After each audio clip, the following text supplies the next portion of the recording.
All right. Well, good morning, everyone. Welcome to the most recent edition of the Honors Program series of lecture series. I'd like to thank, of course, Dr. Cindy Anderson, Dr. Alicia Toso, Dr. Tara Jacobson, as well as Dr. Troy Swanson, who will be our speaker today. His talk today is titled Murder, Religious Conflict, and Closet Capitalism on the Illinois Prairie, the History of the Bishop Hill Colony. The history of the Bishop Hill Colony includes assassination, religious debates, and an economic boom and bust of the Illinois Prairie.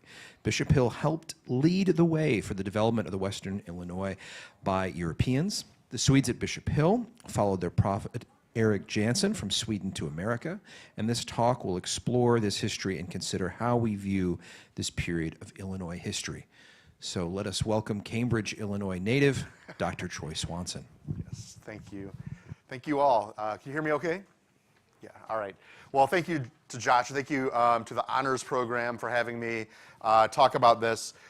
This is sort of, for me, kind of a side fun area of interest. It's not my main area of study. Let me just say as a disclaimer, given that there are actual historians in the audience, I do want to just acknowledge that that being a professional historian is a real thing, and it actually matters, right? And that what I'm doing, I think, is fun. I think I'm being accurate, but also, this is built on people who spend their lives doing history, and it matters for all of us to understand our world and to think about what that is. And I've listed just a few of the people that have spent their careers over the last 100 years studying Bishop Hill, and I've drawn from many more people, but this is who I've pulled in.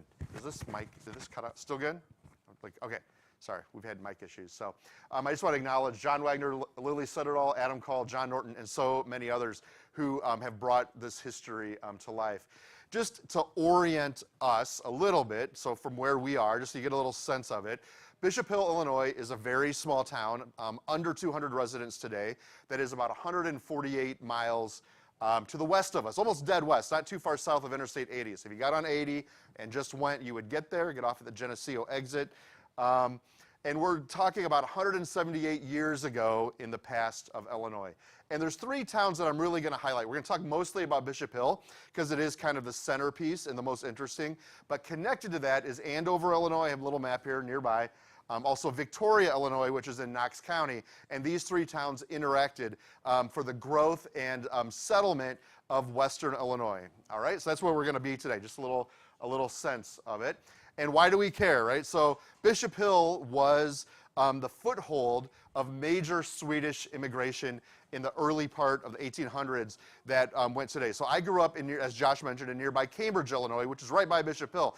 It's no accident that my family came there, even though it was a few years later, because there was a huge Swedish population that had grown there. My great-grandfather came from Sweden in the early part of the 20th century, and that's, there's everyone there. There's a lot of Carlsons, Ericsons, Swansons that live in that part of Illinois. Importantly, Bishop Hill was a major force, a major labor force opening up the prairie to the west as Europeans moved through. And to me, that's the thing that's most interesting about this is that when the Europeans came over, they brought with them debates that were happening in Europe when the Swedes came over. And I'm going to touch on some of that too. I see folks come on in, sorry, join us. All right. So let's set the backdrop of Bishop Hill and how we got to Bishop Hill. For those of you that just came in, talking about Bishop Hill, Illinois, small town in western Illinois, a little chunk of Illinois history in the 1840s to 1860s. So that's just kind of the stage that we're setting right now. So if we go back a little bit further, if we go back to 1800, Western Illinois was controlled by the Sauk and the Meskwaki Native American tribes. From the Rock River to the Mississippi, there's their main lands. Notably, their main city was here at Saukenok, which is the home of present-day Rock Island. That's the point where the Rock River, which is a major river in northern Illinois, meets the Mississippi River. So it's good for transportation, good for fishing, a great location, right? Well, as Europeans came to the United States and started moving west, they pushed native tribes further and further west as they moved. And they had decided it was time for the Europeans to take over this part of Illinois. So they made a deal, they made a treaty in 1804, called the Treaty of St. Louis, where this land was traded for really next to nothing. And the Native American tribes, the leaders of the tribes later on said the people that signed this document did not understand what they were signing. And this became a huge source of tension as Europeans and Native Americans tried to live together. This culminated in the Black Hawk War in the 1830s. Notably, a person that would become famous later on, Abraham Lincoln, was part of this war. And I won't go into all the details, but ultimately the Americans won, shoved the Sauk Indians especially west into Iowa, and they were pushed out of Illinois, and this opened up the land. So I always think it's important to acknowledge, because when we tell this history of Western Illinois, there's like this story that all of a sudden there's all this empty land. Europeans came over, and there's all this land. Look at this great farmland. Let's make towns. But no, what happened was there was a sweeping out of people that had been living in this area for thousands of years that got pushed on. I just want to acknowledge that from the beginning. The first settlers to this part of Illinois that we're talking about really started to build towns in the 1830s, 1836, even though there was a few in the area prior to that. So once the tribes were pushed out, there were companies in the east, particularly out of New England, that the dollar signs went off, right? So some parts of America have been there from the beginning. So buying up land, selling land. And there were towns that were started in this area of Illinois that were speculation. So people would put some money in and buy the land and hope that everyone would move out there and the land prices would go up. And then they could sell their shares and people could move into that part, or they would sell to people who would move into that part of the country and make money off of it, right? But what happened in this part is there was so much speculation, there was so much land that was purchased that it wasn't worth that much. And it slowed down the movement from people from west, or from east to west. So you had this part where the Native American tribes have been pushed out and all of this open land that nobody wanted to buy. So that's like the backdrop for the founding of these towns that I'm going to talk about today. Just a little kind of spoiler, and this is the map of the location today. This is actually from the 1800s, but we're talking about really this area of Western Illinois. So that over there is the Mississippi River. And then just a little bit, if you drove it today by car, it would be like a 40-minute drive from the Mississippi River, maybe 45 minutes to this area that we're talking about. Of course, at the time, it was walking or horses, so a little bit different. Now let's stop the American side of the story and let's jump across the Atlantic Ocean to Sweden. So if we go to Sweden back in the 1830s and 1840s, it was quite different. Okay, so number one, in Sweden, the Lutheran Church was basically a part of the Swedish government. So to travel, you would have to get a signature from your Lutheran pastor, from your minister, to say that you were attended church, you were a good part of the community, that you could have a passport and you could go. There's all kinds of things like that. The Swedish church was an arm of the government, and people felt like it was a very inauthentic form of Christianity.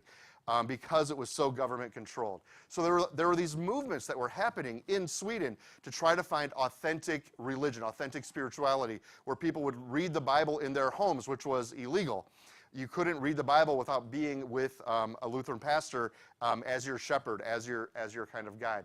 So there was this move, especially influenced by John Wesley out of England. John Wesley founded the Methodist Church and had traveled. Some of his folks had come to Sweden to spread the word. I think I had some of that there. George Scott is the person who traveled through Sweden saying that we can find authentic Christian beliefs without a pastor to be there to guide us. So it was common for people to have devotions in their own homes, and there was a lot of conflict that grew out of this.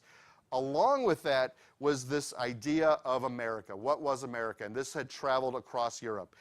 There was a guy who traveled and spoke, American minister Robert Baird, talked about America as this Eden, this idea where you could have freedom and you could go to and practice religion as you wanted and get away. And at the same time, economically, Sweden was a country where the population was growing.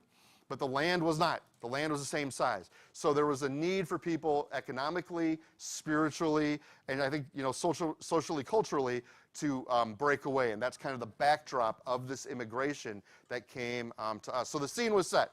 We had spiritual conflict. Yes? Sorry, so just to recap, so you're saying people from Sweden came over for religious freedoms? They came to the U.S. and they settled these lands, right? Yeah, so Swedes, they came from Sweden to the United States for spiritual reasons, but also for economic reasons, for a lot of different reasons. And I think we'll see. Where did they get the land again? So we're going to get to that part. So that's come. The land part, we're about there. So I'm just setting the scene, right? So again, Native Americans moved out. We're discovering this new land and about to travel. By 1860, Bishop Hill, the town that we're talking about, controlled over 11,000 acres of Illinois Prairie, which, especially at the time, that's a whole lot of land. When people could live on 90 acres pretty easily, there was 11,000 acres of land that was under cultivation. So that's within a 14-year time period. So this is the overview of Bishop Hill. What is this history? It's a fun, unique history. If you're looking for an interesting road trip some weekend, it's a couple-hour drive. It's still there, especially in the holidays. They have festivals in July, or actually in June. They have a midsummer festival, the longest day of the year, which is very big in Sweden. So if you're looking for something to do, want to dip into a little Illinois history, little promo for Bishop Hill, it's worth a drive and to visit and take a look. So the founder of Bishop Hill is a man named Eric Janson. In Sweden, he had founded a group that was trying to find this authentic spirituality. Eric Janson believed that God spoke to him. And God had said to him, if people truly believe, you can have the benefits of heaven on earth. This was an outgrowth of that devotionalist where people would read the Bible in their homes. There was a break with the Lutheran Church, and it was a very painful break because some family members went to the Lutheran Church while other family members went with Jansen. They were burning books. They burnt Luther's Catechism, which is the main book for Lutheranism. They burnt other religious texts. So it was a very painful fight, again, looking for this authentic spirituality. So they finally said, forget it. We're not going to be able to have our kind of religion in Sweden. Let's go to America. So Jansen organized with a group of people, and not everyone had enough money to make the trip. So what they did is they said, we're going to live like the early Christians, where all of us will own everything together. And everyone threw in all of their money together and paid for a trip to the United States. To get to this land, like how do you find land? There were two brothers that were already in the United States. One was Olaf Hedstrom. He had a ship in New York. He was Swedish. He spoke Swedish, which made it easier. And his brother Jonas, which was in this part of western Illinois. So they went to New York and met up with Olaf Hedstrom. Olaf Hedstrom's like, hey, let me sell you some land where my brother is. And they moved across Illinois to what eventually became Bishop Hill. Now, the Jansenists, when they came over, they believed that if they prayed to God and were true believers, the power of the Holy Spirit would teach them English. When they got into New York, they would all know English automatically, and they wouldn't have to study because God would help them. So they were a little disappointed when that didn't happen. They decided they needed to pray more, but this was like their belief system, that we can have a perfect society on earth if we were true enough believers. And that's a thing that will keep coming up in their history. So here's a quick overview of the early parts of their history. So when you come to the United States via ship in the 1800s, you travel in the summer, so you don't have to worry about frozen oceans, especially from Sweden, right? So they left in the spring. It took them most of the summer to get there. They arrive in New York in later summer. They travel by boat across the Great Lakes. They end up in Chicago. And from Chicago, they walk to Bishop Hill. So some of you that just came in a little late, I mentioned that we're 140 some miles from Bishop Hill right now. So they walked over 100 miles with their stuff. They had some horses, some ox that pulled their carts, and they went all the way across the prairie on foot. So you can imagine that is quite a journey to get there. So they get there in the first winter, they get there in the fall. no crops, no food, right? Fall in Illinois, you're not planting anything. It was a very difficult first winter. They lived in basically a side of a hill where they dug little caves. In the mornings, when people had died because they had frozen to death, they would pull the bodies out. So this was a very hard test. It was a religious test, but also just a survival test to get through that first winter. And you can't even be, but when they got through, it was the start of this economic growth where they had people that came. So, oops, you know what? I'm hitting stuff too fast. As they were founded, they started to open up the prairie. Now, the difference between Illinois and Sweden in terms of farming is pretty significant. Sweden's very rocky. It's very hard to grow crops. In western Illinois, it is some of the greatest farmland in the world. It's naturally irrigated. You throw some seeds out, and it grows. And so they thought, this is great. So they came with knowledge. They came with the ability to farm, and they really took advantage of that. By the 1840s, they had a fishing post on the Mississippi River. They had another post near Orion, Illinois, another town, where they were growing corn. So they were growing and growing and growing. At that moment, though, there was a big cholera outbreak, the late 1840s. So this is like 1847 or 1848, where people would get so sick. And normally cholera comes from bad, like sewage, right? So it's not good. And when you get it, you're basically, vomiting. It's ugly, right? It's not a fun way to die. Eric Janson, the religious leader, said, if you believe, if you're a true believer, then God will cure you of cholera. So people would wake up in the morning. What you really need for cholera, right, is rest and to drink a lot of water. You need to hydrate and get the bug out of your system. But people wanted to show their true faith, so they would get up in the morning and they would try to work, and they would be falling over in the fields, to the point where people really left Bishop Hill for a while and let things die out, where they were letting the disease work its way through. Some people went to by Rock Island on the Mississippi River. Some went to towns nearby. It was not good, but they survived. They came together, and they moved on. By 1850, there was a Swede that came over by the name of John Root. Not that his name matters, but he wasn't one of the original people that came with. And he had fallen in love with Eric Janson's niece, I believe. Root was sort of a kind of a con artist. It's hard to know at this time, like all of his historic details, but he was definitely kind of out for himself. But this young lady really liked him, and he was eventually pushed out of Bishop Hill, told he had to leave. This did not make him happy.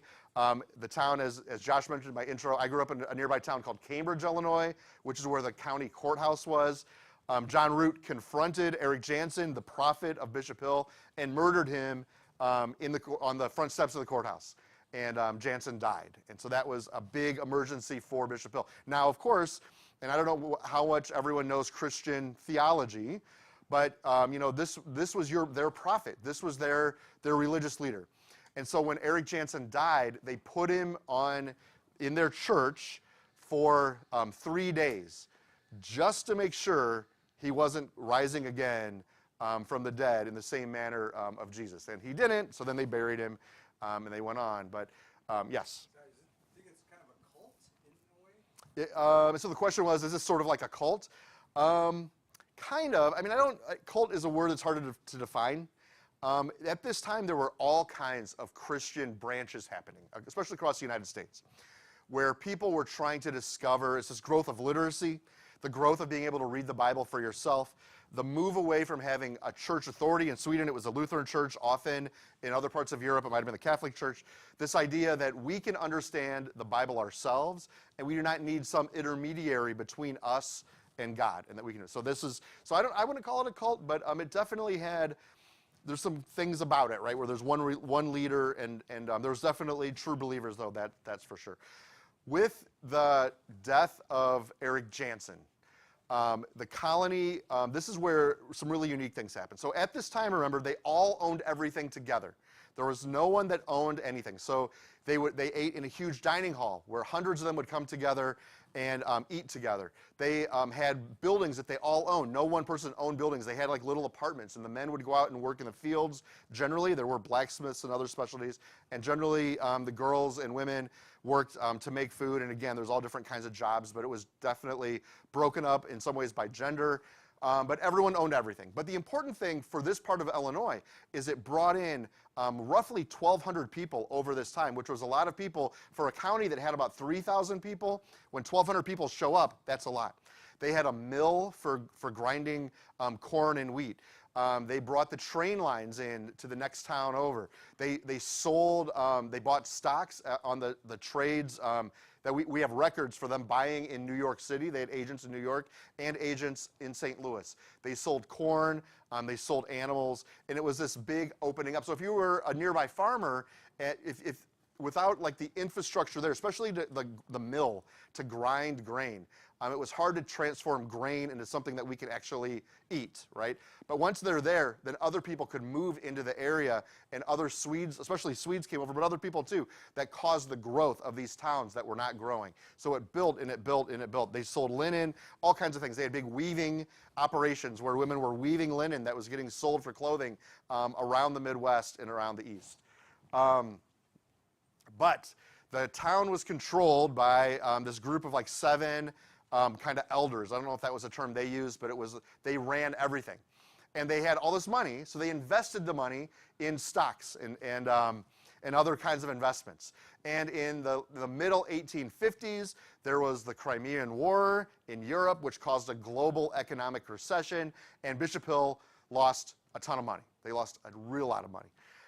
To the point where they were basically broke and had to sell off pieces of the colony in order to cover costs. And the colony broke apart. So instead of everyone living together, they broke apart into individual units where people got little apartments, some people got homes, and they lived independently. And I think a unique thing is that in 1860, when the U.S. Civil War broke out, Bishop Hill actually sent a regiment of men to fight in the U.S. Civil War. So there was this change from new immigrants in 1846 following this religious leader, but by 1860 they're sending people to fight in the South in the Civil War. So it took all the way up into the late 1870s for the final lawsuits to get finished over the Bishop Hill colony. So they went through this big growth cycle, kind of richness, to this implosion. So part of this debate about Bishop Hill that we don't often talk about is thinking about what does it mean to have a relationship with God. And I want to highlight 3 people that are connected in with Bishop Hill that show some different views of the religions at the time. So one is Eric Janson. So Eric Janson was the prophet in Bishop Hill. Number 2 is Jonas Hedstrom, who I mentioned, who helped them find the land.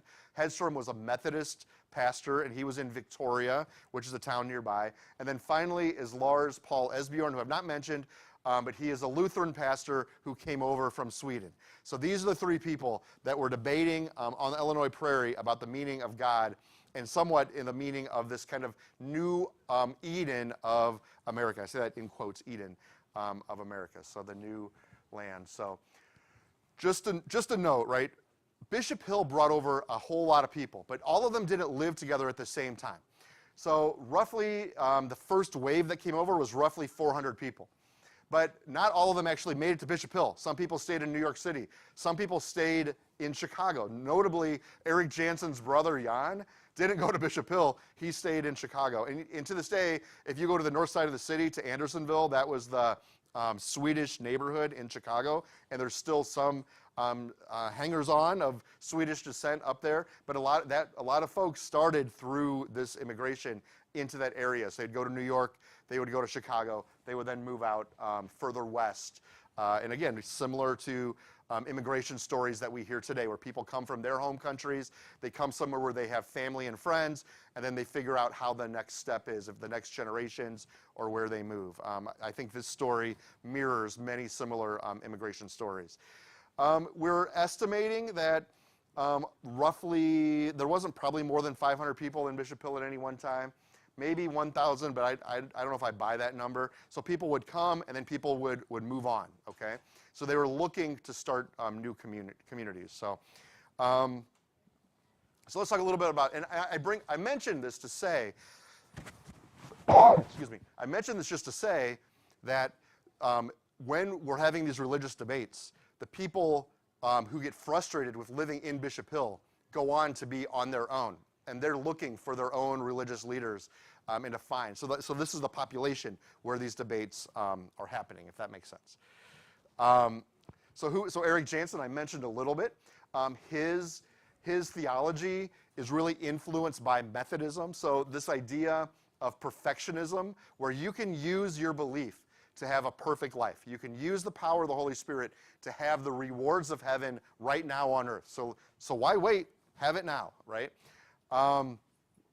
He rejected the idea of inherited sinfulness, which is a core of Lutheranism.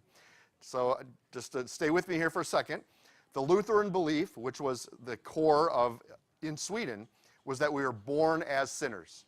And in order to be saved in the eyes of God, is we have to have grace, we have to have belief, we have to be part of this Christian community to find our way to heaven. Eric Janson was like, I don't buy that. We can do it now. We can do it by our true beliefs, and it comes from us kind of outward, right? There were definitely true believers of Eric Janson even after his death, and very few of the people that lived in Bishop Hill. And I would say if you lived in Bishop Hill and stayed, none of them really became Lutherans again. They were done with that, and they would find other forms of religion in America after he was gone. This is, and when God speaks to people, evidently this is the kind of English God uses, or the translators. But this was the quote: "It is writ that whatsoever ye shall ask in prayer, believing ye shall receive. All things are possible to him that believeth. If ye shall ask anything in my name, I will do it, saith the Lord." So God is saying to Eric Janson, if you ask me and you really believe, I will give it to you right now. All right, so that's his faith. I mentioned this a little bit, right? So this is a reaction against Lutheranism. Lutheranism, a whole big part of it is that we're sinners from start, and then we have to find our way to salvation. Janson is like, nope, we can do this right now. And I hit a lot of this. One thing that I think is worthy of note is that Janson thought once he came and founded Bishop Hill, all of these people that already lived there, all these Americans would come and join him, and he would make this new monument to God on the prairie. This great city would grow and grow and grow. And they thought there might be thousands of people that would live in Bishop Hill, and their architecture that's there now, all of the buildings, all of the floors line up, because they thought eventually they would build in and make these huge apartment structures for everybody to live in. They're preparing for the thousands that would come, but this did not quite happen, even though it is a very beautiful town if you go there today. So that was Eric Janson. The next person is Jonas Hedstrom, who actually was already there and helped the people get to Bishop Hill. Jonas Hedstrom was a Methodist, and again, believed that we could have, sort of like Eric Janson, this idea of sinless perfection, that if we believed, we could get to a perfect state. But it mattered that we were believers, that faithful are free of sin. To be a true believer, you do not sin. You follow the kind of sinless path. The thing that's interesting about Hedstrom is he founded the first Swedish Methodist church, and really all across Illinois there are Methodist churches, Methodist congregations that still exist that came from him. He was there for 20 years. Out of all the people I'm talking about, he probably is the most successful in actually spreading his religion across Western Illinois. So he outlasted both Janson and Esbjorn. So it was very interesting. He had congregations all around. And the last person I just mentioned is Lars Paul Esbjorn. In Sweden, Esbjorn actually really did not like the Lutheran Church and said, we need to break away. And again, same kind of thing, find a more authentic Christianity. But once he came here and he met some of the Methodists, he was like, whoa, wait a minute, this is not what I'm talking about. And he actually became a stronger Lutheran when he came to America than he was in Sweden. So you may have heard, maybe not, there's a college called Augustana College that is in Rock Island today. He was the first president. He founded that college as a school for Lutheran pastors. That school eventually merged. So the Lutheranism across northern Illinois really came from Lars Esbjorn, especially the Swedish brands. Today in Hyde Park in Chicago, there's a school called the Lutheran School of Theology that trains Lutheran pastors. It merged. It's a little complicated, but part of the seminary that he founded in the 1860s merged with another seminary, or a couple of seminaries, and became the school that's now in Chicago. And if you go, there's a chapel by the University of Chicago. It's the Augustana Chapel is named as part of that, right? So, and there is an Augustana Lutheran Church in Hyde Park that's connected in through this. So I won't belabor that anymore, but just to say, from Sweden, there were these debates that were going on. What does it mean to follow God? How do you be a true believer? And how do we have an authentic brand of Christianity? Those debates moved from Sweden to the United States. And in these three towns, Andover was where Lars Esbjorn's Lutheran Church was. Bishop Hill is where Eric Janson's Jansonists were. And then in Victoria, down at the bottom, that's where Hedstrom was with his Methodist church. And through them, literally thousands of Swedes moved from Sweden over to the United States, but carried on these kind of debates, defining towns. People would leave congregations, trying to figure out, how do I do this right? How do I find true beliefs? So, okay, so let's just pause and think about the history. So I think it's really interesting. You have the history, the theology. Let's think about, how do we understand this, right? So how do we understand Bishop Hill today? What does it mean? And I think there's some different lessons that we can take away. So one thing we can say, number one, Bishop Hill, I already gave the commercial. It's a tourist spot. You can go there and find some little crafts, and there's music, and they have festivals. It's a great cultural heritage monument that still exists in Western Illinois.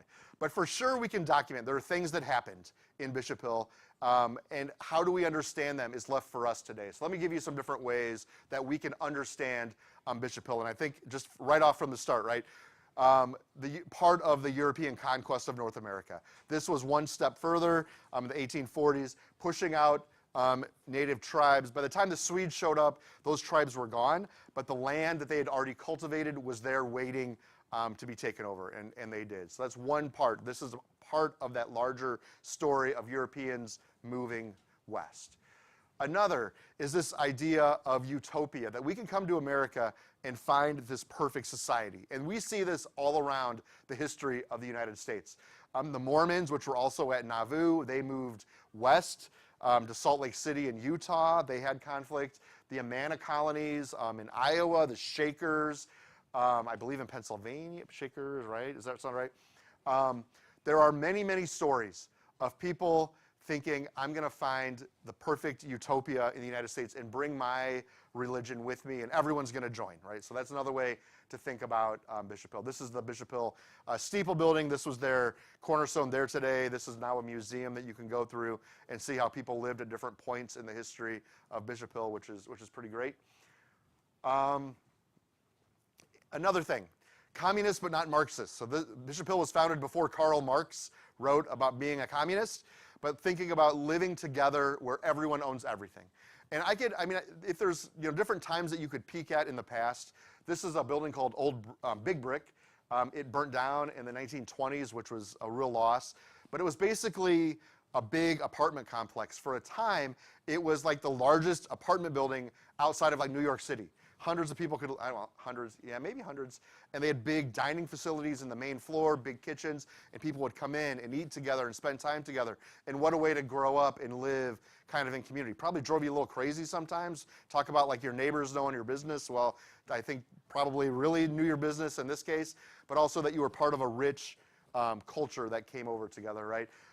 The loss of this building when it burnt down was a big motivation for the people who lived in Bishop Hill in the 1900s to save the town, because it was really falling apart. And they said, hey, we have a unique history, and it started this kind of revival that's gone through up until today.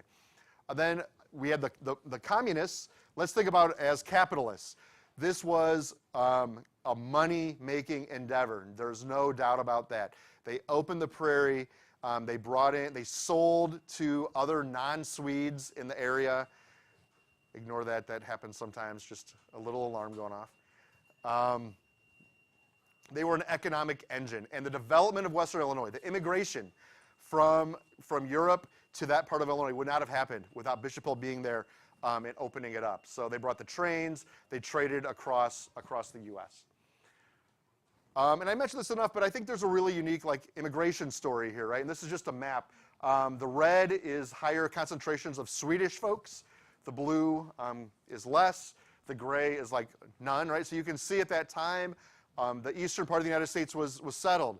So where did people come when they left Sweden? They landed in Western Illinois, and then they went. And even today, up in Minnesota, very similar kinds of climate. A lot of folks moved up to Minnesota, but also just continued going west. So this is like a map of Swedish history, and definitely Bishop Hill was a foothold because, and I didn't really hit on this, but people would come to Bishop Hill and write letters back home. And those letters would get published in newspapers, and they would say, look how great it is here. Look, and probably adding a little rosiness to kind of rub it into the people that got left behind, but also some truth, look at how great it is to grow our crops. Look at these buildings that we're building, it's amazing. And so I think that's was a big part of this larger story. Look if Michael wants to ask a question or not. So. And I do think there's another story here, too, about becoming American and what that means. And we can debate what it means to be an American. I think maybe an interesting debate given the election that just happened last week. But they came over, they were persecuted in Sweden, and they wanted to be together, right? So they banded together, and they came to Bishop Hill. They survived in these dugouts where people literally were dying. Right? And they could have just said, screw it, I'm out of here, and they left, right? But they didn't leave. They stayed together. They went through cholera, and they didn't leave again, and they kept building this town. Their prophet was literally murdered, and they stayed together. But by 1860, this group of people decided to send a regiment to the Civil War to possibly die. Some of them did, right?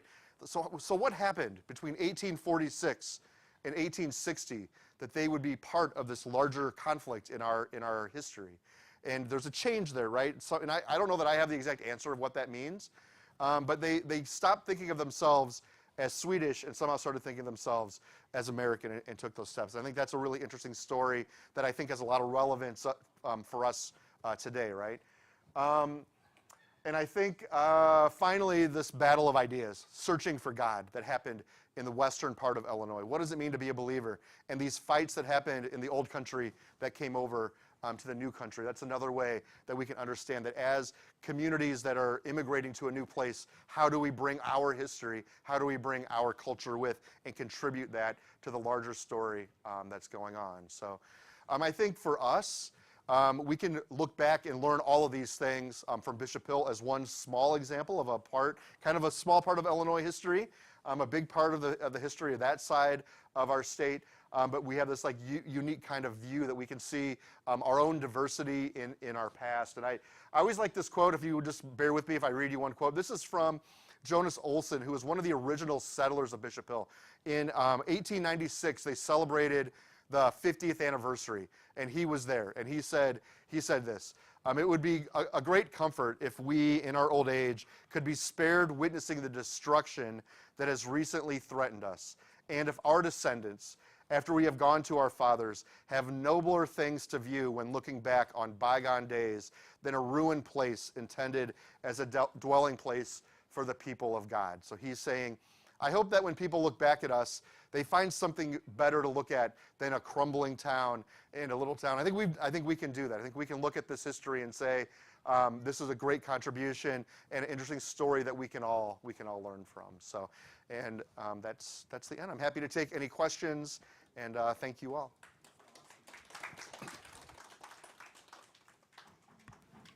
So my students, how did you do? Could you follow it? You don't have to say it in front of me. It's okay. Yeah, right. I've got a That's it. Short and mic sweet. if anybody has a. Yeah. Question in the back. Thank you, Josh. By the way, if you want to take history, he's the man. Okay, Yes. over there, Josh. Shout out yeah, to it's good. Jim and Josh, our yeah, history Jim and faculty Josh, here, and Jim as well. Where's Jim? Did he take off? There, hey Jim. Also Jim for our history. So what's interesting to me is like I grew up in a Christian family and stuff. I had to go to Catholic school and all that stuff. And one thing they said was that everybody's born with sin. Like you're all a sinner and you have to have Jesus in order to go to heaven. And that's something that they talked about there, was that one of the leaders said that, well, we're not really born with sin. So I have kind of a question, and we have a diverse audience here, and a lot of my students are from Muslim practicing countries, but predominantly Muslim countries. In Islam, are you born with sin and you have to be forgiven, or are you like clean and then you kind of, do you know what I mean? So like, are you born with sin already and you have to be forgiven, or you just kind of go the way that you are? Can I ask that of anybody brave enough? You have someone in the back. All right. Yay. All right. A test of our religious scholars in the audience. All right, awesome. So in Islam, you actually are not born with sins, like you're a fresh baby. And there's there's 5 pillars in Islam, and one of the pillars is like Hajj, is like pilgrimage. So it's told that it's like said, if you do if you do a pilgrimage once in your life, you actually come back as a brand new baby with no sins. So like some people do it when they're older, like 50. That way, like all their past sins are like all gone, and like they're like born into a new world. So like we believe that when we're born, we have no sins, and when we do pilgrimage, there's also no sins. And then there's also, it's called Umrah, and that's like a type of pilgrimage, but that's not one of the 5 pillars. And if you do that, like you can do that whenever you want. And the year past, you have the sins removed, and the year in the future you have your also sins removed. There's like multiple things in Islam to do it. Thank you so much. What was your name? Rund.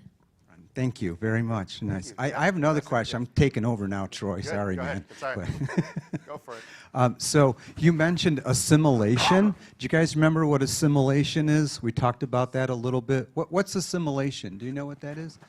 Can you explain it for us real quick? What is it? I don't mean to put you on the spot. Well, yeah, I do. Yeah. What's assimilation? Do you know? I don't know how to put into words. Do you want to say it? Anybody want to say what assimilation is? What assimilation? What is that? You want Mahmoud? Yola Mahmoud. Yeah. You're What on, is it? yeah. All right, come on, Good, come on, yeah. come on. You It's good. we learned it in the native studies class. What's assimilation mean? تمثيل same, kind of same, or yeah, those are same, but different, the same but different beliefs. I don't know. So when you come to a new country, you have the choice to assimilate, or maybe just stay who you are and not change, the language and things like that. Did you want to add to that? Yes, please, please. Yeah, ask the question. Sorry, I'm not in your class, but I'm just a random honor student. So the question I have is, could you, I came in a little bit late, but could you explain maybe how the concept of the Protestant work ethic relates to the Bishop Hill colony, if it does? Yeah, and I guess I don't know if I have any direct. So for sure, I mean, number one, when you show up and nothing is built, like there's no debate about if you have a work ethic or not. You got to work to live, right? And that's a huge thing. But I do think there was sort of a positive view of that work. Like we're here to be successful. There's no doubt with the kind of capitalist tendencies that they were producing, and their goal was to produce, and not just to produce enough to just kind of survive. They were producing extra so that they could sell, so that they could grow. Now, whether or not that falls into the Protestant work ethic, I don't know if I have enough scholarly background to speak on the history of that and the meaning of the term. I mean, I know roughly what that means, right? But clearly, they were there to do work to an extent that they were profit-driven for sure. Thank you. So yeah, it's good. Good question. Good question. I do think, talk about the assimilation idea. So in Illinois history, the Mormon church, so the Mormons now, their big church now is in Salt Lake City in Utah. They started out east and had conflict. They came to Illinois and founded Nauvoo, which is on the Mississippi River. They had their own kind of community like Bishop Hill, and they had a big conflict with the people around them. And I don't want to go I don't be careful how I go into their history because I don't know it super well. But they decided to not assimilate. And by the way that they did it was then to move to Utah, which no one was there at all. Like they went out and they were I mean, I should say no one, but they moved west and founded their own town. They're like, screw all y'all. We're going out there and finding our own city, and we're not going to be part of everyone around us, right? Where Bishop Hill didn't make that choice. When Eric Janson died, they could have banded together and found new land and continued on, but they didn't do that, right? They stayed and eventually, helped settle that whole part of Western Illinois. So I think it's an interesting contrast in choices on, how are you part of this community or not part of this community? So, yeah. If nobody else has a question, I've got one. Yeah. Actually, two, if that's possible. So the first is, and you may have mentioned this earlier, so my apologies if I didn't catch it. So at the beginning of the Bishop Hill colony, I'm curious, in terms of, they're working on agricultural production. Where is the primary market for their goods? Because I'm aware often that much of the early history of the state is connecting yourself to the Mississippi so that you can ship goods southward. Yep. Is that a primary target for St. Louis, Bishop Hill yeah, folks? 100%. Yeah, Okay. St. Louis, I think, and again, I'd be careful how far I go into this, but my recollection, I did go through economic records. We're selling corn, especially like broom corn. Sure. You could make, so pre-vacuums, you needed brooms to sweep out houses and stuff, right? So they called it broom corn, but it's really a kind of grass. And they would use it to make brooms at big scale. So you'd bind it together, they would wire it, they would cut it, and that's how you cleaned your house. They sold tons of broom corn to traders in St. Louis. I know that the places that traded it were in St. Louis. I guess what I don't know is where the actual crops went. If it was down the Mississippi and then distributed out, or there are other distribution networks. I have to just admit that I don't exactly know how that went, but there was that way, because they were also eventually Rock Island, eventually Chicago. There would be this great growth. Remember, Chicago as a city wasn't officially incorporated until 1837. So at this time, Chicago was really small, and sorry, it was not the way that now Chicago dominates Illinois politics, Illinois economy. That was not Chicago then. Chicago was a growing city, but not the Chicago we know today. The big Midwestern city was St. Louis, at the heart where the Ohio River and the Mississippi River came together. And so that's roughly.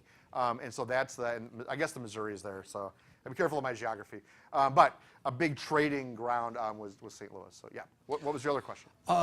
Just broadly, I had an opportunity once when I was at a conference to, of course, tour the Rock Island Arsenal for the first time, and you learn about, oh my goodness, this is quite a big production space, for the military, particularly by the mid-19th century and late 19th century specifically, of if you were going to be constructing a work on, let's say, the history of that part of Western Illinois, right?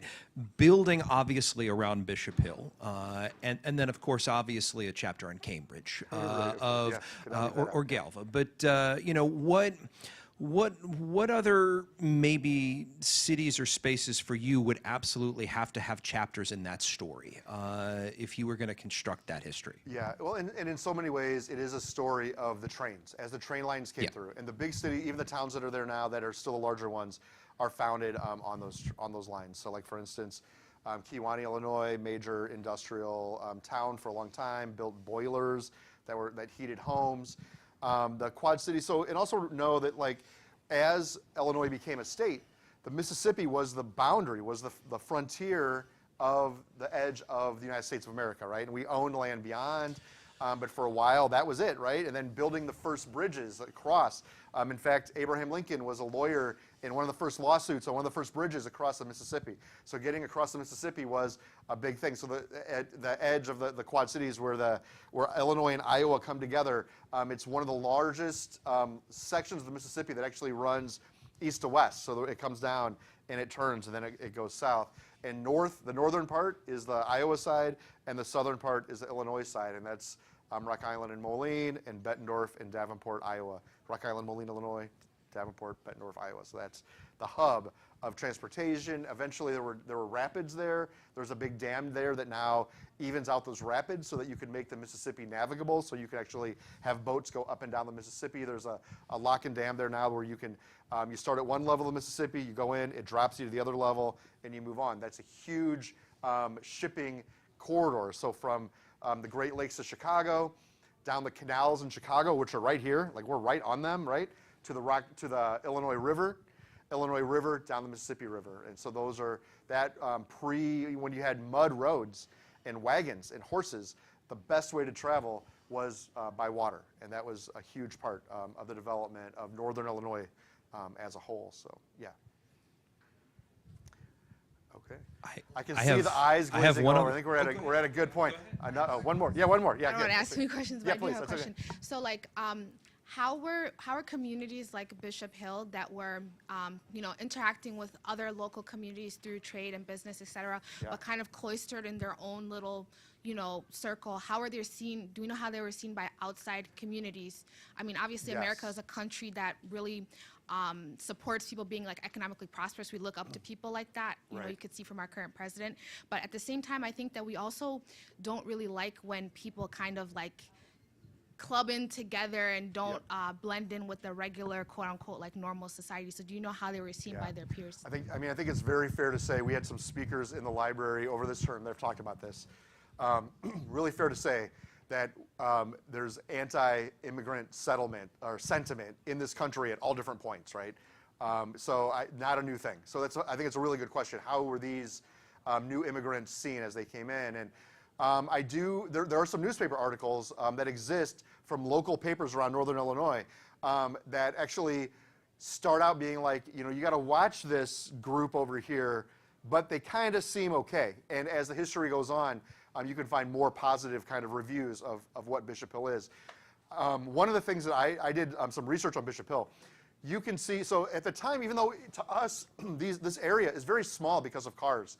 Like you could be to each of these little towns that I mentioned in like 10 minutes today, 15 minutes away from each other by car, but by horse on muddy roads in the winter, it's not that easy. Like they would leave and it would be a whole, it was like be a day, like they'd stay overnight because you couldn't get from your house to Bishop Hill and back home. So they had this hotel where people would come and stay.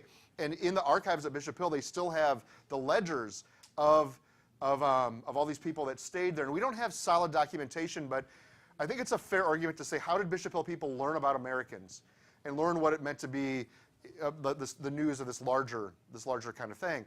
And if you had people in town, local farmers bringing their grain to the mill, staying overnight, spending time, it seemed like a logical argument that there was this kind of interaction that happened and an understanding that was foreign. I got to say, the biases, I mean, there's definitely biases, but it does help that these are Europeans moving into areas where there's already other Europeans, right? So, and they did learn English. They did work. Once they figured out that God wouldn't magically I shouldn't say magically, that God would not give them the power of English when they arrived, they really studied it. They actually learned English. Everyone learned English. So that was a big step. They could communicate with folks around. So I do think there is that kind of assimilation story that can be like, how did they interact? What did they see? There were definitely people that got to Bishop Hill and were like, wait, we own everything together? Not me. I'm out of here. And they left. They didn't stay, and they went to other towns. And so there were people that wanted to be self-sufficient and not part of this community for sure. So I kind of wandered away from your question. I think there's a lot of evidence that there wasn't as much conflict for whatever reasons, especially after Eric Janson died. When Eric Janson was alive, there seemed to be more conflict because they still had that spiritual leader at the center. Once he was gone, things shifted a little bit. Good? Okay, we're over. Okay, thank you all for coming. Thank you. Thank you. Thank you.